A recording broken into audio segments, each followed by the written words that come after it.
안녕하세요. 쿠쿠닥스의 이선아입니다. 인터넷에서 게시글들을 보다가요, 여러분들과 공유하면 좋을 것 같은 그런 게시물들을 발견해서요, 그 내용을 가지고 좀 이야기를 해보려고 합니다. 정신 나간 것 같은 빵 공장 근황. 사망사고가 있었던 작업장은 오늘 아무 일 없었던 것처럼 또다시 샌드위치 만드느라 바빴다고 한다.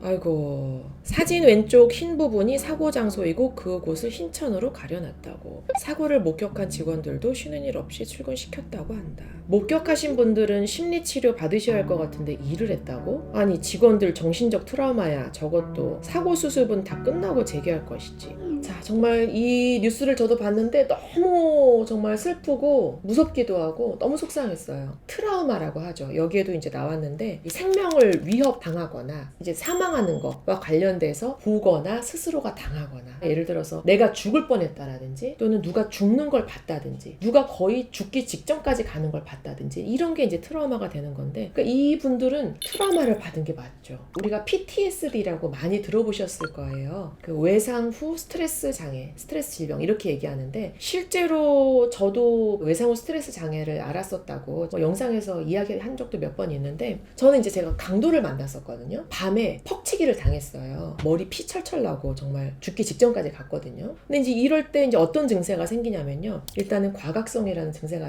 생겨요. 잠을 굉장히 못 잔다든지요, 아주 악몽을 계속 꾼다든지, 막 작은 소리에 굉장히 깜짝깜짝 놀라요. 자주 두근두근하고 그런 과각성 상태가 되고요. 두 번째가 플래시백이라고 하죠. 재경험이라고 하는데 계속 생각이 나요. 그 장면. 그 소방관 같은 경우에 타는 냄새 있죠. 타는 냄새가 자꾸 느껴진다든지, 또 어떤 증세가 또 있냐면은 회피 증세 같은 게 생겨요. 저 같은 경우에도 그래서 어떻게 됐냐면은 밤에 집에 혼자 못 들어가요. 왜냐면 똑같은 상황을 견딜 수가 없어요. 내가 지금 불합리하게 걱정을 과도하게 하는 거다라는 걸 아는데도 못해요. 그래서 몇 년간, 저는 한 3년 지속됐거든요. 3년? 누군가 늘 저를 이제 마중 나와야지 제가 집에 같이 들어갈 수 있고, 아니면 아주 낮에 일찍 집에 들어간다든지. 예를 들어서 자동차 운전하다가 큰 사고 나신 분들은 그 뒤로 운전 안 하고 싶어 해요. 그 다음에 옛날에 그 대구 지하철 참사 사건 아시죠? 이제 이런 거 겪으신 분들은 지하철 못 타는 분들도 많아요. 사실은 간단해요. 치료는 번지점프 같은 거 하다가 내가 뭐 죽을 뻔했, 이런 건 이제 번지점프 안 하면 그만이에요. 그건 이제 문제가 없는데, 저처럼 집에 안 들어갈 수는 없잖아요. 그렇죠? 또는 지하철을 안 타면서 지내기 굉장히 어렵거든요. 자, 그런 분들한테는 어떻게 저희가 치료법이 권유가 돼 있냐면은 빨리 그거를 하라 그래요. 노출을.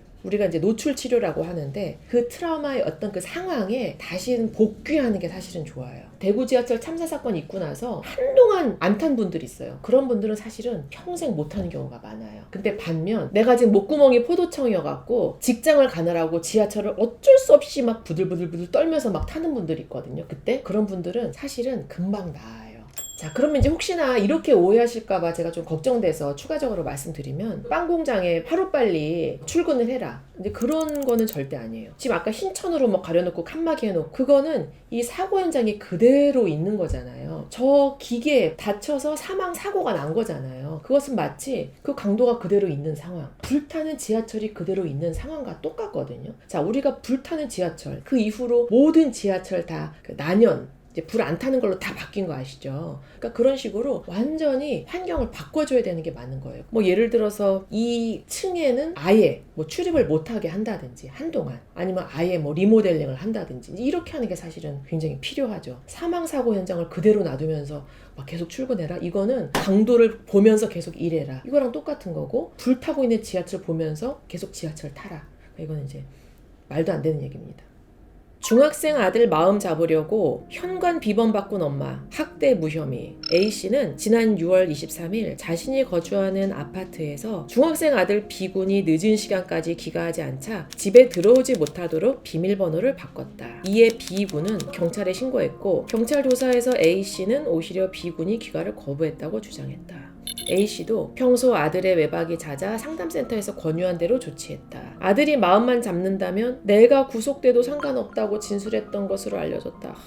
이 엄마 마음이 너무 짠하게 다가오네요. 상담센터가 저렇게 권유할 정도면 어지간히 말 안 듣나 보네. 부모님들이 마음에 상처 입고 애 고치고 싶어서 다니시는 분 꽤 많더라. 그러니까 반응이 그쵸. A씨를 옹호하고 공감하는 것 같은 이제 그런 반응이네요. 애가 귀가를 거부했다 이렇게 이야기했다고 하잖아요. 이게 이제 만약에 맞다고 하면 이미 사실 이 친구는 상당히 좀 부모가 아이를 다루거나 양육하거나 교육하기 힘든 그런 상황이 이미 된 것 같은 느낌이 좀 들어요. 그러니까 이것도 약간 딴 얘기일 수도 있는데 양육의 방식이 이제 다양한데 사실 제일 좋은 방식은요. 이 울타리를 아주 넓게 하는 게 좋아요. 예를 들어서 우리가 양을 키운다고 해봅시다. 양. 울타리를 이렇게 해놓잖아요. 이 울타리는 넓을수록 좋아요. 어디를 뛰어다녀도 돼. 여기를 가도 되고 동서남북 어디를 가도 되고 자, 그 대신 이 울타리의 높이는 어때야 돼요? 굉장히 높아야 돼요. 이 안에서는 얼마든지 뛰어다녀도 되지만 이 울타리는 절대 벗어날 수 없게. 이게 원래 더 바람직한 양육으로 보거든요. 근데 부모님들이 보통 어떻게 하는 경우가 많냐면 너무 좁아.